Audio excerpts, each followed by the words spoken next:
Sasa sogo kogo arofaho.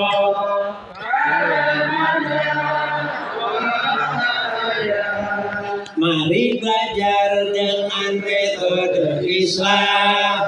Angkat suara, jangan takut salah. Belajar Quran, adalah ibadah.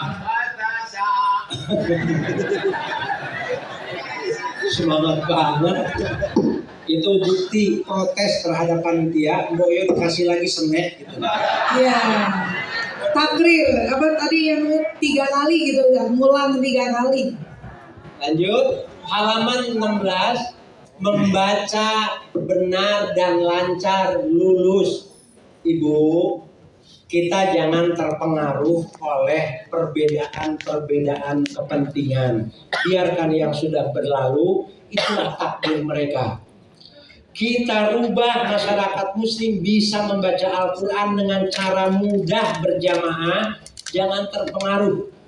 Jangan gara-gara metode kita cemberut-cemberutan. Karena ada statement, belajar pakai metode itu tidak akan berkah karena itu menjiplak. Dikiranya Quran hanya milik dia. Begitu cara setan membisikkan.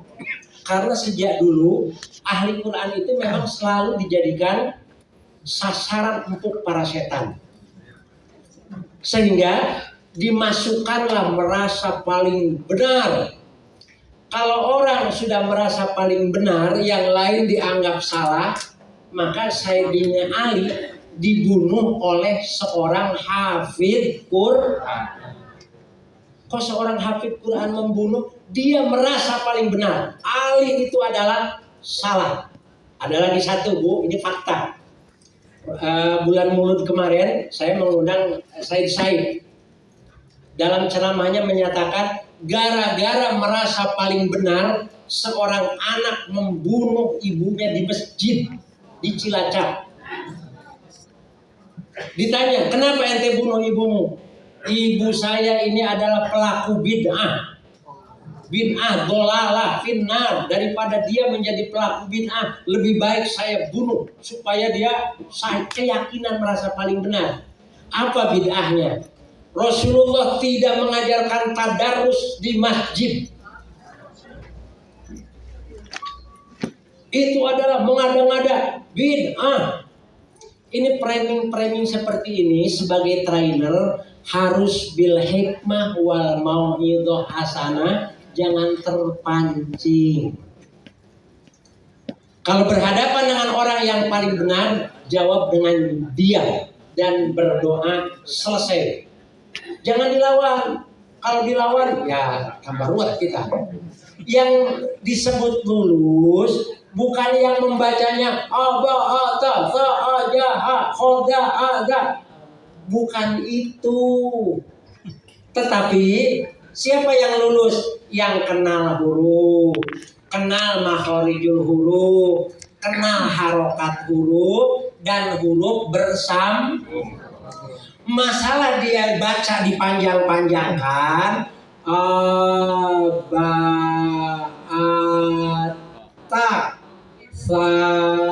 dia bukan memanjang-manjangkan, bro.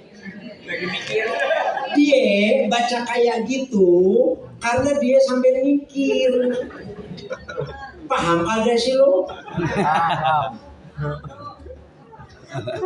Jangan bacanya atau di sini tidak ada hamzah, di situ tidak ada. Siapa yang ngajarin ada hamzah di situ? Tidak boleh dihentak-hentakan. Memang tidak ada hentakan. Yang diajar jangan didikte, jangan diintimidasi seolah-olah jadi mu'alim Quran itu harus benar. Setuju. Yang paling benar adalah kami. Itu yang akhirnya umat tambah ustad lawannya ustad. Tukang ojek lawannya tukang tukang cengek lawannya juga tukang cengek. Kita ustad dengan ustad berantem, kiai dengan kiai berantem. Memang ya sudah zamannya. Rasulullah sejak dulu sudah mengingatkan bahwa akan banyak umatku paham bisa baca Quran, tapi hanya sampai di tenggorokan. Siapa contohnya? Orang yang bisa baca Quran, orang yang hafal Fatihah, tapi ketika ada masalah malah lari ke makam, malah lari ke dukun. Itu ciri cuman sampai tenggorokan. Kok kasar banget ngomongnya? Ya iyalah. Mu'alim masa harus datang ke dukun? Kan lu ngerti arti dari Al-Fatihah, kan lu ngerti faedahnya, khosoisnya surat Al-Falaq, An-Nas. Ngapain lu datang-datang? Wah ini kan bukan dukun kiai. Terus dikasih apa? Dikasih air. Lu minum itu memang iya karena doanya diijabah, karena dia soleh. Oke. Tapi lu kan mu'alim bro, lu kan bisa baca Fatihah, ngapain? Bukannya duduk di musola, duduk di kamar, baca sepuasnya.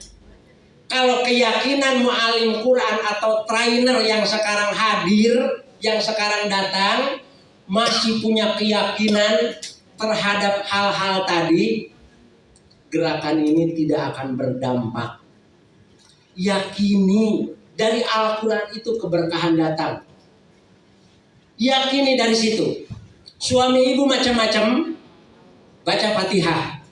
Masih juga begitu, bawa, bang sini bang, bawa golok ibu, bawa ke kebun, pegang tangannya pegang, ibu tangan kanan pegang golok.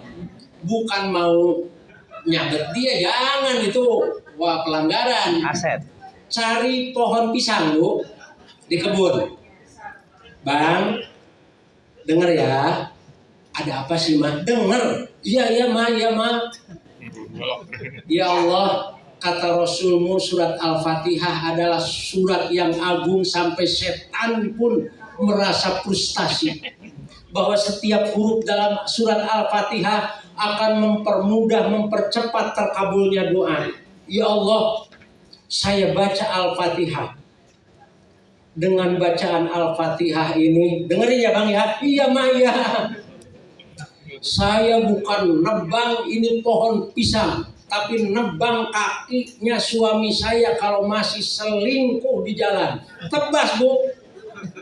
Setelah baca Fatihah, terus omongin suami ibu, bang, saya sudah mubahalah dengan Al-Fatihah. Abang macam-macam, kaki abang pasti putus.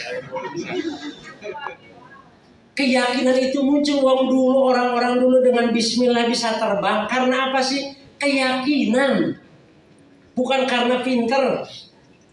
Ayo sekarang kita klarifikasi. Para wali dulu, apakah sudah sampai Bidayatul Mujtahid, kitab-kitab yang luar biasa? Tidak.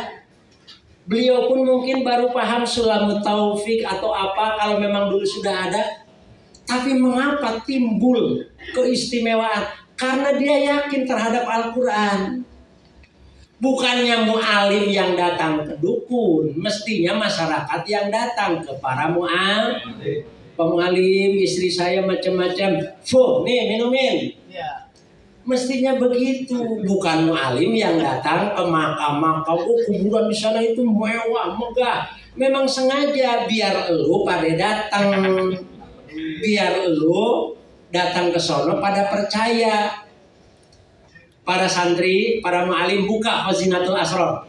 Saya hafal muqaddimahnya. Al-Ustadz Muhammad Haqqin Nazili dalam kitabnya menuliskan laukanat hadhihi tartibati zamanir Rasul la ahraquha. Beliau menulis dalam muqaddimahnya, apabila ada bacaan-bacaan yang beredar di masa kini, doa apapun itu, rotib, haddad, rotib dan lain sebagainya, bukan tidak baik. Tapi dalam kitab itu menyatakan bahwa la ahroquha, pasti dibakar. Loh kenapa? Li'annahum la ya'rifuna fadhailal Qur'an. Karena orang-orang semacam itu tidak memahami keutamaan, keistimewaan Al-Quran. Mengapa tidak mengetahui? Dia lebih yakin ke dukun. Dia lebih yakin kepada kencingnya katanya Wali Majdub. Udah kepanjangan, selesai.